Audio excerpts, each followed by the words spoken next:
প্রিয় বন্ধুরা আসসালামু আলাইকুম। দেখাবো মিরপুর 1 নম্বর আপনার এই মাছের বাজার পাইকারি কিভাবে বিক্রি হচ্ছে। এই যে দেখেন মাছ এগুলো বিক্রি হয়ে গেল আর এগুলি ভরতেছে। এই যে নিচে ফেলে দিচ্ছে মাছ, তেলাপিয়া মাছ কত সুন্দর দেখতে দেখেন।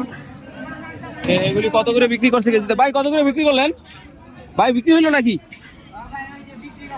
কত করে বিক্রি করলো? 200 করে কি কেজি?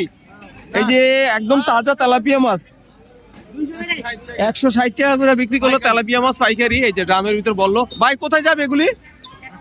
মিরপুর 1 নম্বর আপনার মিরপুর 1 নম্বর বাজার। আর এখানে হলো এই আড়ত থেকে নিতেছে তেলাপিয়া মাছগুলো 160 টাকা করে কেজি। পাঙ্গাসের কেজি 120 টাকা। পাঙ্গাসের কেজি 120। পাঙ্গাস তো নরমালি আমরা 160-170 টাকা কিনি মার্কেটে। আজকের বাজারে রুই মাছ গাছ 180 টাকা 160 টাকা। রুই মাছ 180-160। হ্যাঁ তাহলে আজকে একটু কম। এখানে বিভিন্ন ধরনের শাক আপনার এই যে মাছ আছে বাজারের ভিতরে গলে দেখা যাবে। 140 টাকা। বড় কই মাছ 140 না? হ্যাঁ।